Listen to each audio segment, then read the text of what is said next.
రాయగూడెం తహసీల్దార్ కార్యాలయంలో ration shop dealers తో సమీక్షా సమావేశం నిర్వహించిన ఏలూరు జిల్లా పౌర సరఫరాల శాఖ అధికారి విలియమ్స్. ఈ నేపథ్యంలో ఏర్పాటు చేసిన మీడియా సమావేశంలో విలియమ్స్ మాట్లాడుతూ ఏజెన్సీ ప్రాంతంలో ఆఫ్లైన్ షాపులు 7 ఉన్నాయని, రైస్ పంపిణీ చేశాక మేము ఆన్లైన్ చేస్తామని తెలిపారు.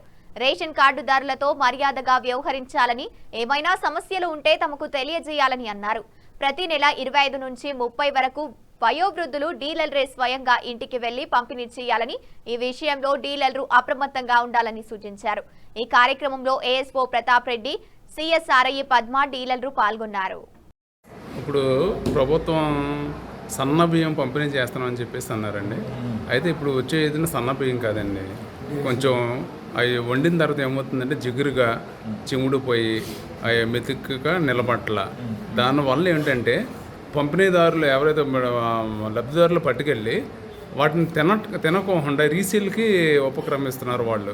ఈ రీసేలు ఎవరైతే రైస్ పీడిఎస్ రైస్ కొనుగోలుదారుల మీద అది ఎవరు అక్రమ రవాణాలకు పాల్పడుతున్నారో వాళ్ళ మీద మీ ప్రభావం కూడా గత నెలలో జాయింట్ మీటింగ్ జరిగిందండి. కొంతమంది ఈ విషయాన్ని చెప్పారు, కొంచెం రైస్ కొంత లావుగా ఉంటుందండి అని చెప్పారు. అది అన్ని ప్లేసెస్లో కాదు, అది ఒక రకం F23 ఉంది, నేను చెప్తాను. అది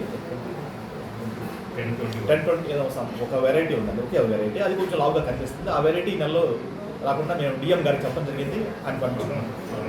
ఇక స్వర్ణ అనే రకం ఈ నెల నుంచి కాదు సార్, మొత్తం మన గవర్నమెంట్ ఈ ప్రభుత్వం వచ్చినప్పటి నుంచి కూడా స్వర్ణ రకం సన్న బియ్యం అనేది రకం కాకుండా ఈ మామూలుగా వాడుక భాషలో వీళ్ళు ఏమంటారంటే డాష్ల బియ్యం అంటారు. లావుగా హార్డ్గా ఉంటాయి, ఇవి ఎప్పుడు జిగురుగానే ఉంటాయండి. ఇవి తినటం వల్ల ఏం చేస్తుంటే కాళ్ళ నొప్పులు కీళ్ళ నొప్పులు ఎక్కువ రెక్టిఫై అవుతుంటాయి అని చెప్పేసి వీళ్ళు ఎవరైతే లబ్ధిదారులు వాటిని వాడట్లేదండి. దాని ప్రభావం మరి వీళ్ళ ఎందుకంటే అవి తీసుకొని రీసేల్ చేసుకొని వేరే తెచ్చుకుంటామో అని చెప్పి జరుగుతుంది. ఇది సన్న బియ్యం ఇవ్వకపోవటం వలన ఇది కూడా వాళ్ళ రీసేల్ చేయడానికి కూడా ఇది ఒక కారణం అండి. దాని మీద ఏంటంటే మేము ప్రతి మండలంలో కూడా మా ఎమ్మెల్యేస్ పాయింట్లో కూడా మేము వండిస్తున్నామండి.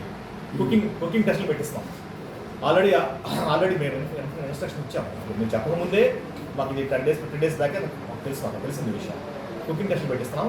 అక్కడ కనుక ఏదైనా ఇట్లాంటి చెప్పిన పరిస్థితి కనుక వస్తే మాత్రం ఖచ్చితంగా ఆ బియ్యాన్ని మేము ముందు ప్రజలు పంపించి ఏర్పాటు చేయం. వాటి నుండి దాన్ని రీప్లేస్ చేసి ఏర్పాటు చేస్తాం. మీరు చెప్పింది ఎగ్జాక్ట్ అండి, కొంచెం వచ్చిన మన వాస్తవం, దాన్ని మేము రెక్టిఫై చేసి చేస్తాం.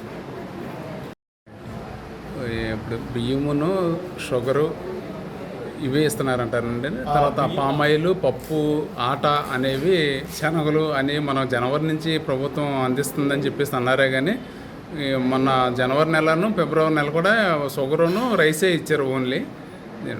ఇప్పుడైతే మాత్రం మున్సిపాలిటీలో వచ్చేటప్పటికి ఆ వీట్ ఆట ఇవ్వడం జరుగుతుందండి. మున్సిపాలిటీ అంటే మున్సిపల్ పరిధి ఏలూరు అర్బను, జంగారెడ్డిగూడెం అర్బను, అదేవిధంగా నూజివీడు అర్బన్లో వీట్ ఆట ఇవ్వడం జరుగుతుంది ఈ నెల నుంచి. వాటి లిఫ్టింగ్ కూడా జరిగిపోయింది, రేపు డిస్ట్రిబ్యూషన్ ఇస్తున్నారు. ఇంకా మీరు చెప్పిన ఆ కందిపప్పు కానీ మిగతా కమాడిటీస్ కానీ అది ప్రభుత్వం పరిశ్రమలో ఉంది. అవి వచ్చిన వెంటనే మేము డిస్ట్రిబ్యూషన్ స్టార్ట్ చేయాలి. Sugar, rice. ఈ నెలలో అర్బన్ ఏరియాలో వీట్ ఆట,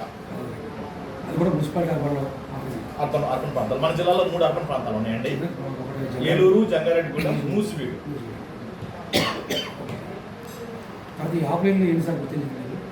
ఆఫ్లైన్లో అంటే ఆఫ్లైన్లో ఏంటంటే వాళ్ళకి ఆన్లైన్ చేయడంతో లేట్ అవుతుంది. మళ్ళీ వచ్చేయాలి కదా, అంటే ఆఫ్లైన్ ఏరియా నుంచి, అదే సిగ్నల్స్ లేని ఏరియా నుంచి మళ్ళీ వాటిని చేసుకోవాలంటే మళ్ళీ ఎక్కడ రావాలి? సిగ్నల్స్ బాగా వచ్చే చెప్పారు సార్.